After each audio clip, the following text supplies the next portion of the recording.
Juste avant que la vidéo commence, tu dois absolument savoir que tu peux récupérer une formation gratuite Assure ton bull market comme un pro et en plus de ça un accès VIP au contenu exclusif. Défile dans la description de cette vidéo, clique sur le premier lien juste ici, clique sur obtenir gratuitement, remplis ce formulaire, trade sur notre plateforme partenaire BitGet et obtiens le contenu VIP qui te permettra de trader à mes côtés en suivant mes stratégies et un accès VIP sur mon Discord. Également, tu recevras automatiquement mon top 5 altcoin pour 2024. Tu peux retrouver une vidéo qui t'explique tout dans la description. Juste ici, bon visionnage. Bonjour à tous, j'espère que vous allez bien. On se retrouve pour le brief du jeudi 28 mars 2024. Aujourd'hui, on se fera un point Bitcoin, Ether et vous avez choisi en commentaire d'analyser le Chiliz. Du coup, je remets en jeu VeChain contre Pit. C'est à vous de choisir en commentaire. Le commentaire qui revient le plus gagnera et je ferai l'analyse. Également, n'hésitez pas à me proposer d'autres cryptos à analyser pour que je puisse les mettre en versus pour les prochaines vidéos. Alors du coup, le Bitcoin qui est bien venu chercher ici la zone qu'on avait identifiée hier. Donc on est d'abord parti chercher les stops au nord ici, ensuite grosse réjection baissière et on est venu dans la zone qu'on avait identifiée, c'est-à-dire la zone de stop qui est en train de s'accumuler sous les 69 172 $, dans la zone d'imbalance précédente juste ici. Vu que c'est une zone importante, c'est une zone dans laquelle on a eu beaucoup de volume, on le voit, c'est pour ça ici que c'est en bleu. D'ailleurs, on a beaucoup qui me demandent comment afficher les imbalances, les bougies vectorielles, etc.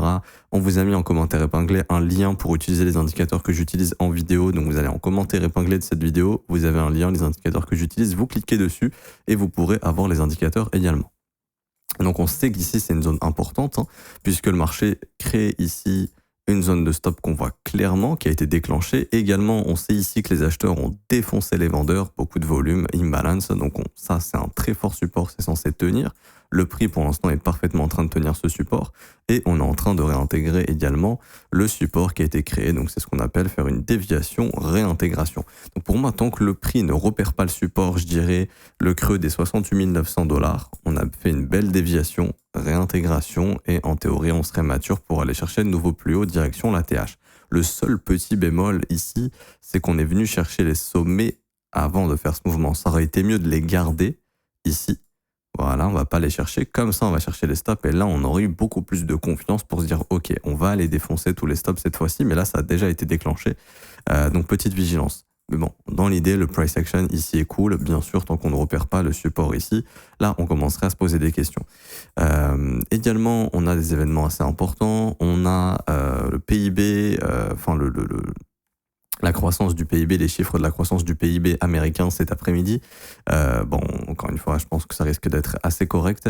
Et également, on a les personal income, c'est assez important. Donc ça sera vendredi. Le core PCE, c'est super important. Et du coup, on aura le Fed Chair Powell speech, donc Powell qui parlera vendredi. Donc beaucoup d'événements. Donc les marchés risquent d'être très nerveux suite à ces événements de liquidité. Et le marché va probablement chasser dans tous les sens, puisque qui dit événement de liquidité dit un marché qui va chercher des zones de liquidité. Maintenant, je rappelle sur Bitcoin, tant qu'on ne réintègre pas le breakout ici en daily, tout va bien. On voit qu'on a créé de l'imbalance ici sur ce breakout, donc c'est une zone super importante à tenir. Je rappelle pour moi, tant que le Bitcoin ne retourne pas sous ce breakout, donc sous les 67 000 $, à peu près, tout va bien et on devrait poursuivre le mouvement haussier pour aller chercher la prochaine grosse zone de stop et de liquidation au-dessus des 74 000. Et vous vous souvenez, au niveau de liquidation, on voit qu'il y en a pas mal de 74 000 jusqu'à 77 000. Donc ce serait l'objectif pour squeeze ici les vendeurs. En cas de réintégration, bon bah là ça sera beaucoup plus compliqué et pour moi clairement ce sera un signal baissier. Ça peut même être un setup de short avec une invalidation ici pour aller chercher de nouveau plus bas et récupérer les stops sous les 59 000 $. Mais bon, tant qu'on ne réintègre pas, c'est bullish. Vous avez exactement la même chose ici en H4. Voyez, on est revenu tester le niveau qui avait été cassé, c'est ce qu'on appelle le wake of check. Donc là, il y a tout ce qu'il faut en théorie pour pousser. Si on réintègre ça, ça commence à être mauvais. Sur les contrats dérivés, on voit qu'il y a vraiment ici un funding qui augmente assez vite. On voit que les open interest ont beaucoup explosé, donc là on commence à accumuler beaucoup d'acheteurs agressifs sur les contrats dérivés. Ça c'est dangereux, ok. Ça c'est dangereux, même ici je le vois, vous voyez les fundings ici qui sont vraiment en train d'augmenter fortement sur tous les exchanges, avec des hausses d'open interest qui sont assez importantes. Donc la demande sur le spot s'est calmée et c'est vraiment les traders de contrats dérivés qui commencent à trader ce marché. Donc en fait, on rentre dans une phase où ça va être de plus en plus compliqué, à mon avis, de pousser le Bitcoin plus haut, pour être honnête. vu l'état des fundings, et je pense que l'action de prix qui nous attend pour les prochaines semaines, ça va être quelque chose comme ça. Donc soit ici on forme un sommet descendant, ok, on réintègre et tout de suite on ira faire la correction, soit le prix va chercher les sommets et en fait on va avoir un marché qui ne va pas s'installer au-dessus des sommets. On va juste venir chasser tous les vendeurs au-dessus, ici. Hop, les liquidations vont apparaître sur les contrats dérivés, mais vu qu'on est en train d'accumuler des tonnes d'acheteurs avec nous, ça va être compliqué de pousser ce train plus loin. On peut encore essayer de chasser les sommets pour sortir un maximum de vendeurs, mais le fait de faire ça, ça va accumuler des tonnes d'acheteurs au niveau de ces creux. Et en fait, cette zone, au bout d'un moment, elle se fera chasser. Ici, la trendline que vous voyez ici. Et au bout d'un moment, le fait qu'on ait trop de gens sur les contrats dérivés, on aura le nettoyage pour venir combler les imbalances ici, proche du premier arrêt. Donc je m'attends à ce qu'en fait on a un Bitcoin, s'il monte, qu'il monte doucement mais sûrement, qu'il ait du mal à monter beaucoup plus haut pour l'instant à cause des gens sur les contrats dérivés qui sont trop agressifs sur le levier, et que du coup ça se solde par une grosse correction à un moment qui ne sera pas le top définitif pour moi, mais qui sera une grosse correction, quelque chose comme ça, pour ensuite poser un bottom et instaurer beaucoup de doutes, et que là les gens soient vraiment calmés avec le levier et qu'on puisse repartir sereinement dans quelque chose de plus haussier par la suite, ok? Mais je pense qu'à un moment donné, ça va arriver. Est-ce que ça va arriver tout de suite, ici, ou est-ce que ça va mettre plus de temps avec d'abord une chasse des sommets et ensuite cette correction? Ça reste à voir, mais en tout cas, les gens sur les dérivés commencent à être beaucoup trop agressifs. Par exemple, je passe ici en daily, mais là, regardez les fundings et les premiums, on commence à être sur des fundings beaucoup trop élevés. Les gens sont beaucoup trop chauds ici sur les contrats dérivés. La dernière fois que c'est arrivé, c'était ici. Et on avait eu justement à l'approbation des ETF une correction assez forte, où le Bitcoin avait perdu à peu près 21% de sa valeur. Donc là, on avait déjà eu une correction ici parce que les fundings étaient très très très élevés ici. Mais si le marché continue de faire ça, hop, hop, hop, et que les fundings continuent de monter comme ça, on va se retrouver avec des tonnes d'acheteurs sur les dérivés qu'à un moment donné, on va liquider sous ces creux. Donc d'où justement cette fameuse correction. Mais c'est pas tout de suite, ok? C'est pas tout de suite. Ça sera peut-être en avril, peut-être en mai. Mais voilà, vous devez vous y préparer. C'est pour ça que va falloir faire extrêmement attention, parce que cette correction risque d'être un peu plus forte que ce qu'on a eu précédemment à cause justement de l'exposition qu'on a sur les contrats dérivés, de ces hausses d'open interest qui sont très très fortes ici. Donc à un moment donné, il y aura le retour de bâton et cette correction arrivera. Ça fait pas de moi, je suis pas bearish sur le Bitcoin, loin de là. Enfin, je serais bearish déjà si on réintègre ici. Oui, là, je commencerai à devenir un peu plus baissier et aller targeter les objectifs plus bas sous les 59 000. Mais je suis vigilant et je pense sincèrement, comme on l'avait expliqué en 4 heures, pour ceux qui s'en souviennent, vous vous rappelez, quand on disait que cette trendline allait finir par être liquidée parce que le fait de faire une action de prix comme ça avec trop de funding élevé, ça allait finir par se faire nettoyer. Avec un retour dans les 64 000, on en parlait même quand on était à 73 000 $. Là, c'est la même chose. Grosso modo, c'est pareil, sauf que ça se développe plus en daily, mais c'est exactement la même chose. Trop de funding élevé, donc à un moment donné, la trendline que vous voyez ici, elle va sauter, et ça sera une correction un peu plus profonde du coup.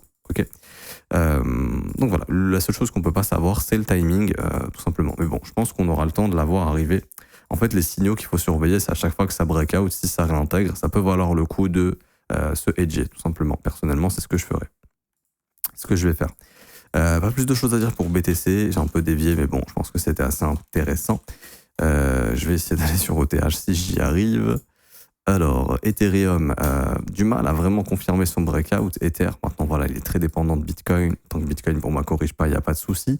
On voit qu'il n'a pas cassé son imbalance ici. Donc, pour moi, c'est vraiment une zone qu'il ne faut pas casser pour juste avoir fait ici une chasse des stops et une réintégration et aller faire de nouveau plus bas. Donc, tant qu'on ne réintègre pas, vraiment, tant qu'on ne s'installe pas sous les 3450 $, je pense qu'on est bon sur OTH. Même ici, en H4, vous voyez, hop, on a travaillé l'imbalance parfaitement. Bougie vectorielle, donc ça va être une zone hyper importante, faut surtout pas la perdre, parce que si on perd cette zone, tous les acheteurs qui sont très agressifs, qui sont rentrés sur cette bougie, vont commencer à être underwater, donc être coincés dans leur position, et là, ça va nous ramener sur une chasse des stops. Donc déjà, il y a cette zone de stop ici, puis après, ce sera le plus bas, donc sous les 3230 et sous les 3040 $. Mais bon, pour l'instant, la zone tient, donc vraiment pas de souci. Pour moi, tant que ça tient, je pense qu'on est sur un dip et que les prix devraient se reprendre assez rapidement. Par contre, si ça cède, à ce moment-là, ça commence à devenir beaucoup plus baissier. Donc, surveillez bien vraiment cette zone. Allez, je dirais jusqu'au corps de chandelle ici de l'impulsion, les 3440 $. Si on commence à perdre cette zone, ça sent vraiment pas bon sur OTH ici. Pas plus de choses à dire sur OTH, même si je regarde en H1. Alors, pareil, les stops ont été redéclenchés, le plus bas daily a été déclenché ici. On n'est pas venu récupérer les plus hauts, donc ça crée justement une zone de liquidation au-dessus des 3680 $. Et en 15 minutes, pareil, il n'y a pas grand-chose de plus à dire. Le prix reviendra probablement si Bitcoin push un peu. Au minimum, je pense que Ether il va revenir au-dessus de ces zones de stop ici qui sont en train de se créer. Hop. Donc au-dessus des 3575, 3600 pour venir combler tout ce gros morceau d'imbalance qu'on a laissé ici. Ça va être une zone assez forte puisque là c'était breakout haussier, break baissier. Donc là on a vraiment un gros niveau résistant. ETH va vraiment falloir surveiller 3640, 3600 $ dans ces prochaines heures. Parce que ça risque d'être un gros niveau résistant et le prix pourrait juste en fait venir ici et avoir du mal et pourquoi pas tenter d'aller plus bas pour venir récupérer cette grosse zone de stop ici qu'on a sous les 3400 $. Et là, ça commencera à devenir un peu plus baissier. Donc, surveillez bien la zone que je vous ai dit, 3600, 3640. Côté bear et côté bull, on avait vu, mais c'était 3450 $ à peu près. Ok, 3430 $. Pas plus de choses à dire pour OTH. Et donc, on peut finir avec Chiliz ici. Alors, Chiliz, dynamique de prix en weekly complètement haussière. Quand je mets le graphique en close line ici, on voit que enfin on est sorti de ce marché baissier. On a enfin un marché qui fait des creux et des sommets ascendants. Ce ne sont plus des creux et des sommets descendants, comme ce fut le cas dans le passé. Donc maintenant, c'est assez positif. Quels seraient les objectifs? Alors, déjà, ça va beaucoup dépendre de jusqu'où on va aller. Personnellement, je pense que cette zone ne restera pas intacte pendant le bear market. Je pense que Chiliz, il reviendra au-dessus des 35 centimes. Maintenant, est-ce qu'il ira faire un ATH? Ça, on verra bien. Honnêtement, je dis pas l'avenir. Mais je pense qu'au moins les 35 centimes, on va y venir pendant ce bull run. Et qu'on viendra chercher. Ici, vous voyez, il y a de l'imbalance qui manque à travailler. Donc, le marché, ça ne l'oublie pas, le garde en mémoire. Et puis, c'est aussi également proche du premier arrêt, les 39 centimes. Donc, je dirais que Chiliz, pendant ce bull run, il viendra entre 35 et 39. Ça peut être une zone de top. On peut finir ce bull run ici si vraiment Chiliz n'arrive pas à faire un nouvel ATH et ensuite il repartira vers Celo en bear market. S'il arrive à s'affranchir de cette zone, à ce moment-là, et si on s'installe au-dessus, c'est assez positif et le marché ira chercher probablement la zone de rechargement de short. Donc, les 61,8 et on viendra, je pense, dépasser ce high ici. Donc, le marché viendra tout simplement entre 60 centimes et 66 centimes de dollars. Pareil, si on ne fait pas d'ATH, on s'arrêtera ici. Et puis, si jamais on fait un ATH, à ce moment-là, je fais toujours extension 161,8 200. Et les objectifs en cas d'ATH, c'est entre 1,50$ et 1,84$. Mais actuellement, Chiliz, il est très faible. Être investi dans Bitcoin, c'est beaucoup mieux d'un point de vue technique, puisque on voit qu'il n'y a toujours aucun bottom contre le Bitcoin. Maintenant, je comprends qu'on est en train de travailler ici le dernier gros morceau d'imbalance qu'on a laissé traîner. Hop, donc c'est vraiment une zone dans laquelle on peut bottom sur Chiliz. Si on n'arrive pas à bottom jusqu'aux 128 Satoshi, ça va être très compliqué et il va creuser encore plus bas et du coup c'est mieux d'avoir Bitcoin en investissement que Chiliz. Je rappelle que quand vous investissez dans les altcoins, vous voulez investir sur des assets qui sont plus volatiles et plus bullish, plus haussiers, qui vous ramènent plus d'argent que le Bitcoin, on est d'accord. Sinon ça sert à rien du tout d'investir dans une altcoin. Autant aller sur le Bitcoin qui d'un peu moins et plus bullish, ok. Et pour l'instant Chiliz, c'est plus faible que le Bitcoin. Donc ce qu'il faudrait voir sur Chiliz BTC ici également, c'est si possible cette belle structure pour former un bottom dans l'imbalance et là retrouver de la force sur Chiliz BTC et donc que Chiliz surperforme le Bitcoin et que enfin il puisse vraiment accélérer face au dollar. Donc peut-être que ça arrivera l'hiver prochain, j'en sais rien, ça peut mettre du temps avant de se former, mais là c'est pas encore le cas. Également, donc ça c'est contre Bitcoin. D'un point de vue indice de volatilité, on est encore dans le vert, donc ça veut dire que pour les investisseurs long terme, ce sont encore de bons prix, c'est encore un bon comportement du prix. Donc on a vu ici les petits W qui se sont formés, petit signal ici autour des 9 centimes, mais on est encore bon. C'est-à-dire qu'ici en termes de localisation, on est encore bien, et en termes de volatilité, on voit que c'est encore un bon moment pour investir, et c'est un bon moment depuis à peu près les 13 centimes ici. Ok. Donc déjà, ceux qui font du DCA, ça vous aurait permis d'accumuler tranquillement à un bon prix au lieu de faire du DCA sur tout un bear market et de se retrouver avec un prix moyen peut-être dans les 30 centimes, notre indicateur de volatilité juste ici. Et du coup, généralement, les altcoins terminent un rallye quand elles sont dans le rouge ici. Donc on n'y est pas encore, on est très loin d'y être, donc c'est ce qui pourrait expliquer justement qu'on puisse aller chercher au cours de ce bull market au moins les 35 centimes, cette grosse zone de stop au-dessus de tous ces sommets. Pour moi, on y viendra probablement. Maintenant, on en est où actuellement? On est en train de consolider sous une zone de stop assez évidente, en dessous des 18 centimes, pardon. Donc je pense qu'on va y aller. Maintenant, il faut regarder ce que fait le prix en daily ici. Ok. Et le prix, ce qu'il nous fait en daily, c'est ni plus ni moins qu'un range. Ok, c'est-à-dire que là, on a une grosse phase de consolidation ici, et il faudra attendre la résolution pour avoir la prochaine continuation haussière. Ce qui serait encourageant, ce serait par exemple, d'abord dévier au sud, ensuite de réintégrer pour venir récupérer tous les stops que vous voyez ici qui sont en train de s'accumuler sous les 11 centimes. Personnellement, je pense que si Bitcoin, imaginons, fait une correction bientôt, quand je dis bientôt, c'est un horizon de 2 mois, et que Chiliz à ce moment-là n'a pas encore pumpé, ou imaginons Bitcoin, par exemple, nous fait quelque chose comme ça, ok. Là, je suis en daily j'étais sur ETH, je vais sur le BTC, je vous montre rapidement. Mais imaginons que le Bitcoin fasse ça. Et je pense que personnellement, c'est l'action de prix qui nous attend sur le BTC, parce que là, il y a trop de gens sur les dérivés.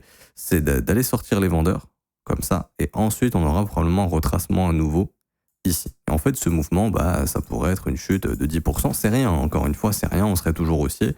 Le prix pourrait clairement faire ça derrière. Ok. Mais à un moment donné, il y aura justement une phase pour trouver un creux comme ça. On va en trouver de plus en plus. Vous voyez, par exemple, sur le bull run, ici, on était très fort. Pump, pas de retracement, pump, pas de retracement, pump, pas de retracement. Là, on commence à retracer parce qu'on commence à avoir trop de gens sur les contrats dérivés. Et ces phases, en fait, elles vont arriver de plus en plus. Ok. Et du coup, à mon avis. Et du coup, c'est ce qui fait que, par exemple, Chiliz, imaginons, Bitcoin, il va faire un nouvel ATH. Donc, Chiliz, il va pousser un petit peu. Puis quand Bitcoin va corriger, Chiliz pourrait, vu qu'il est plus faible que Bitcoin, vu que Bitcoin perdra 10-12% à peu près, peut-être même 15%, Chiliz peut perdre un petit 30%. Ok. Par exemple, sur la correction précédente, Bitcoin, il a perdu, je crois, 15%. Ici, Chiliz, il a fait moins 30%. Donc, le double.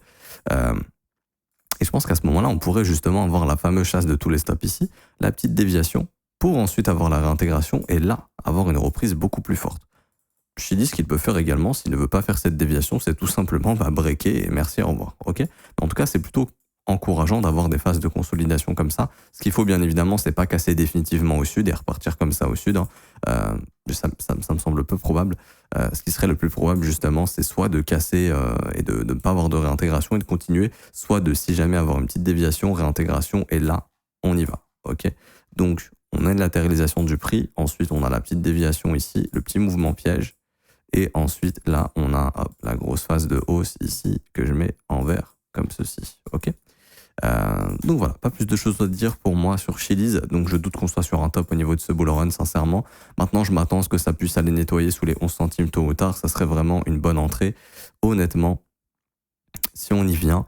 Et ce qui serait intéressant, c'est surtout la réintégration. Ça serait une bonne entrée. Ici, stop juste ici. Et puis, du coup, continuation haussière. Et pour moi, les objectifs en bull run, je pense qu'au minimum, on ira taper au moins les 35 centimes. Après, on verra si on peut aller taper plus haut. Également, j'avais oublié, mais les zones qui seront à surveiller, c'est la zone ici du dernier mouvement baissier, zone de rechargement de short entre 20 centimes et 24 centimes. Si jamais on n'est toujours pas sorti de cette action de prix, on pourrait faire quelque chose comme ça, malheureusement. Ok. Donc ça serait le seul doute. C'est pour ça que aussi casser le sommet des 29 serait positif pour pousser plus haut. Donc je m'arrête ici, j'espère que ça vous aura plu. Si c'est le cas, n'hésitez pas à laisser un petit pouce bleu, vous abonner si ce n'est pas déjà fait. Également, vous avez une formation gratuite qui vous attend en commentaire épinglé. Vous apprenez à acheter vos cryptos, à sécuriser votre compte, à sécuriser vos crypto-monnaies.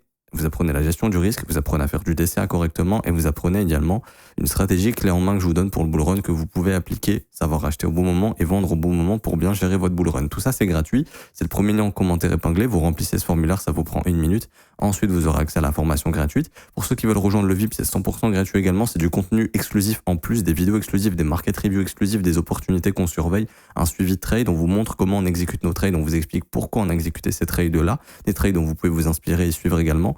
Et en plus de ça, vous avez un accès au Discord pour échanger avec tous les membres VIP et nous-mêmes, c'est 100% gratuit. Il y a une vidéo qui vous explique tout en commentaire épinglé. C'est le deuxième lien, tutoriel rejoindre le VIP gratuitement. Vous cliquez sur ce lien et vous aurez toutes les informations.